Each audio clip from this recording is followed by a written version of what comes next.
माधवा, लक्ष्मी देवी. देवी, जेजुरी गडावर जी दैवी घटना घडली ती जाणून घ्यायची सगळ्यांनाच उत्सुकता लागली आहे. हो, तसं श्री खंडेराय गडावर परत आले आहेत असं कळल्यामुळे लोकांमध्ये देखील चैतन्याचं वातावरण आहे. बाहेरच्या परिस्थितीबद्दल मी ऐकून आहे. आजपर्यंत या जेजुरीत मी केवळ म्हाळसा म्हणून राहिले. त्या जेजुरीकडे आज मी नव्याने पाहते आहे. त्या लोकांकडे नव्याने पाहते आहे असं मला वाटू लागलं आहे. म्हाळसा, आपल्याला अजून एक गोष्ट ध्यानात घ्यायला पाहिजे आणि ती म्हणजे तू केलेली घोषणा.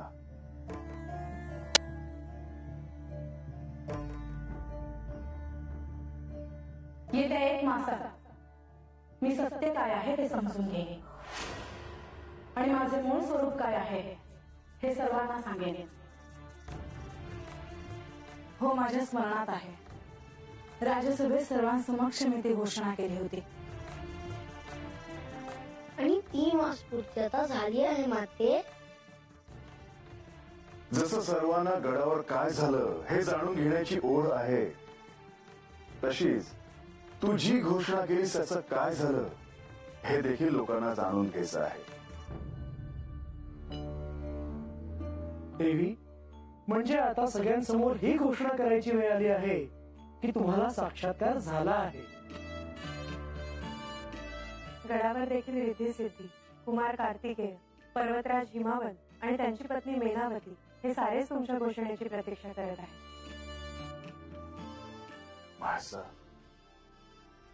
आता गतजन्मात तू कोण होतीस हे तुला कळालं आहे. मातेने तसं आख्यानं देखील सांगितलं होतं. आता तू घोषणा केल्यानंतर आपण कैलासाकडे प्रस्थान करू शकतो. म्हणजे यानंतर हे अवतार कार्य संपणार आणि सर्वजण स्वगृही जाणार. तर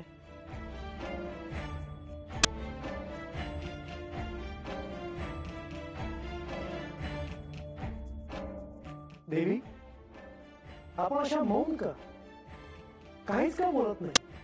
बंधू, सगळ्यांना उत्सुकता आहे हे मला कळतं आहे आणि म्हणूनच मी एक निर्णय घेतला आहे. कोणता म्हाळसा? अर्थातच माता कैलासात कधी जाणार ह्याबद्दलचा तो निर्णय असणार.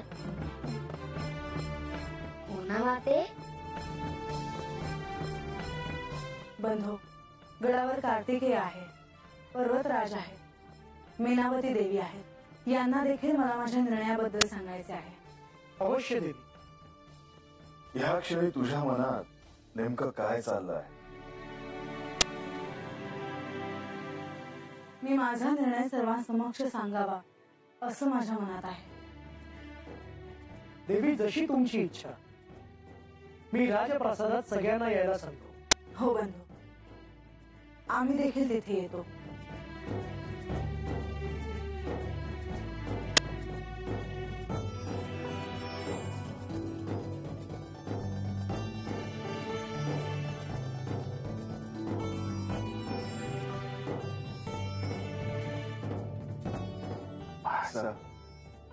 तू म्हणत असेल तर ह्या क्षणी आपण कैलासाकडे प्रस्थान करू शकतो.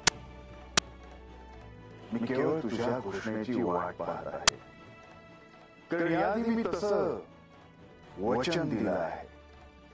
मला आता साऱ्याचे स्मरण झाले आहे. मी आता लवकरच सर्वांसमक्ष माझा निर्णय सांगेन.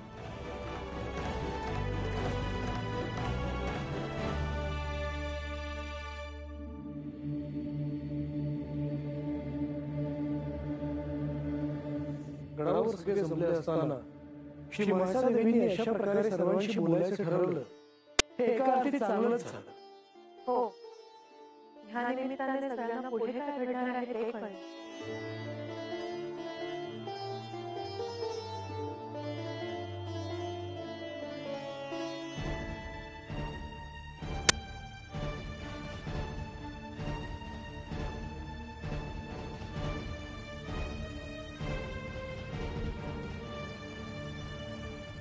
या श्रीगणेश.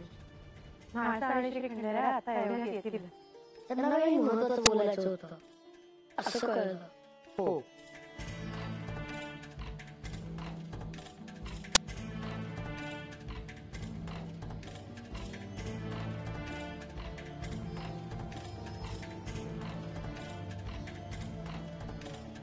प्रणाम श्री हरी. प्रणाम श्री महालक्ष्मी देवी. श्री खंडेराय आणि म्हाळसा देवी यांची भेट झाल्यानंतर आपण पहिल्यांदाच असे भेटत आहोत. हो, माझी घोषणा करण्यापूर्वी आपण भेटलो ते चांगलं आहे. त्याला सगळ्यांशीच काहीतरी बोलायचं आहे म्हणून आज आपण इथे जमलो आहोत.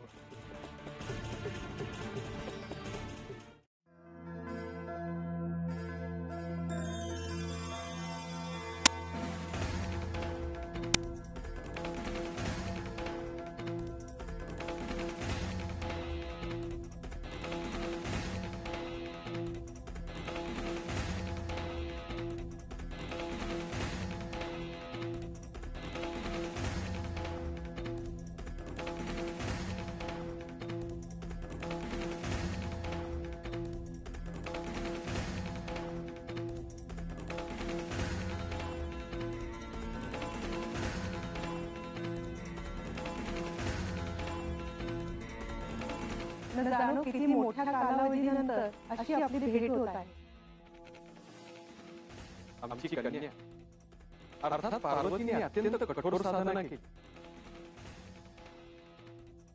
आणि श्री महादेवांशी तिचा विवाह झाला. त्यानंतर कैलासावर तिची आणि आमची भेट घडत होती.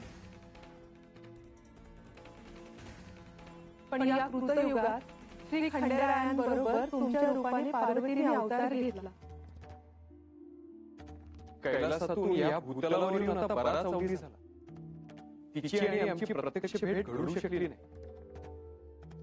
परंतु आता तुम्हाला या साऱ्याचा साक्षात्कार झाला आहे. त्यामुळे आता हे अवतार कार्य संपून पुन्हा आमची कैलासावर पार्वतीशी भेट घडू शकते. मणिमल्लांचा सर्वनाश करण्यासाठी श्री महादेवांनी श्री मार्तंड भैरवांचा अवतार धारण केला. त्यांच्यासोबत मणी आणि मल्ल यांचे युद्ध झाले. या युद्धात श्री महादेव अर्थात श्री मार्तंड भैरवांचाच विजय होणार हे निश्चितच होते.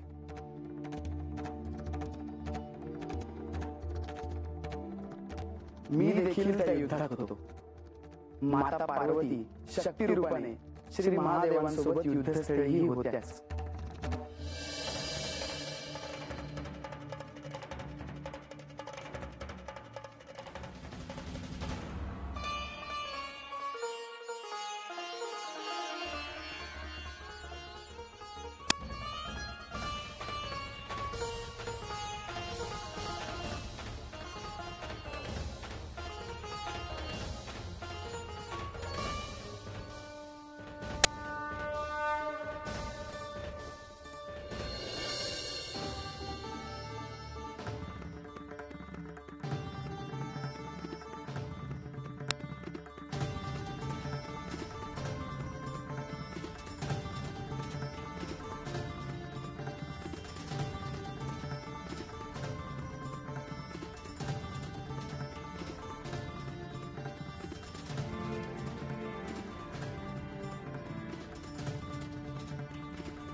आणि युद्धानंतर पुन्हा श्री महादेव आणि माता पार्वती कैलासात परत येईल असं मला वाटलं होतं. पण प्रत्यक्षात त्याला खूप काळ लोटला. हो, माता पार्वती यांच्याशिवाय कैलासाची कल्पना कोणीच करू शकत नाही. श्री महादेव आणि माता पार्वती यांच्याशिवाय कैलासाला काहीच अर्थ नाही. पण आता तुम्हाला सारं काही कळल्यामुळे माता पार्वतीच्या रूपात तुम्ही पुन्हा कैलासात याल याचा मला आनंदच आहे.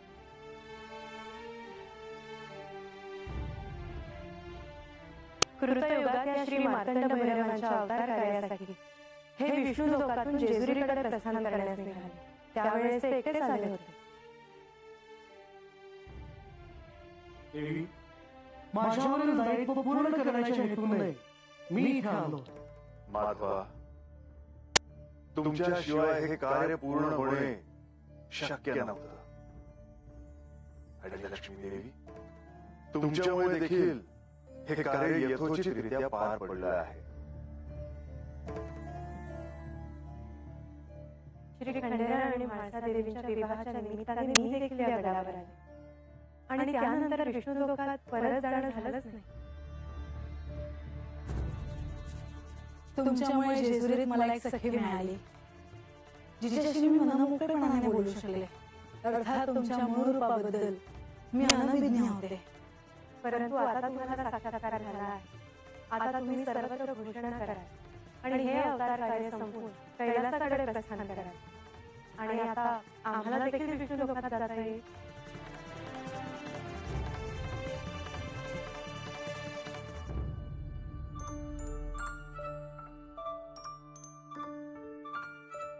खरं तर हा माझ्यासाठी खूप आनंदाचा क्षण आहे.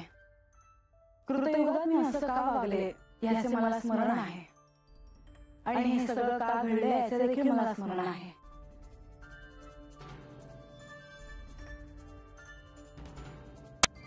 आम्ही देखील हे अवतार कार्य पूर्ण करून कैलासाकडे प्रस्थान करू. पण तरी शक्ती रूपाने आमचे इथे सदैव वास्तव्य असे. या निमित्ताने सर्वजण जमले आहेत म्हणून एक घोषणा करायची आहे.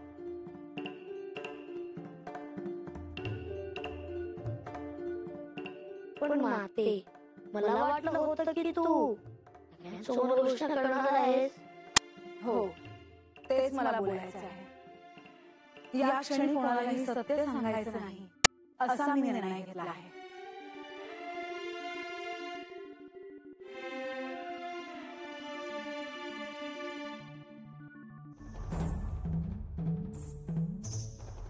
परंतु देवी, आपण कैलासात प्रस्थान केल्यानंतर ते सगळ्यांनाच कळणार आहे. हो, म्हणूनच या क्षणी इतक्या जेजुरी सोडून कैलासात जायचं नाही असा मी निर्णय घेतला आहे.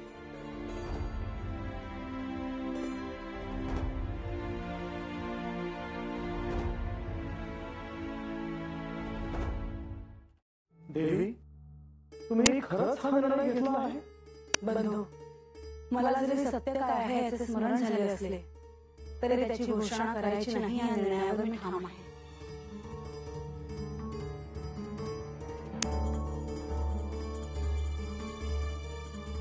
घडून गेलेल्या घटनेविषयी सर्व दैवी शक्तींना ठाऊक आहे. आपल्याशिवाय इतर कोणालाही याची कल्पना नाही. बाकी सगळ्यांची याविषयी उत्सुकता मला कळू शकते. पण तरीही याविषयी गुप्तता बाळगण्यात यावी असं मला वाटतं. आणि म्हणून मुद्दाम मी हा निर्णय घेतला आहे.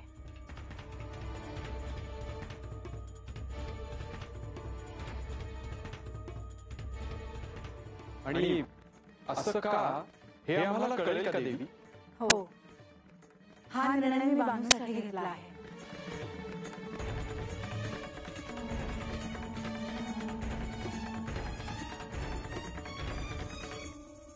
बाणाईसाठी?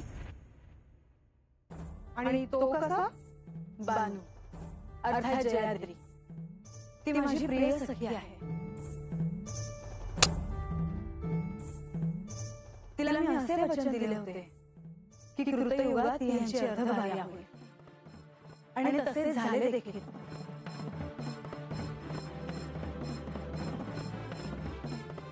परंतु बानूसाठी हा निर्णय घेण्यामागे तुमचं नेमकं प्रयोजन काय आहे महाराज? हो, त्याबद्दल आम्हाला जर का कळलं तर आम्ही देखील त्यासाठी सहाय्य करू.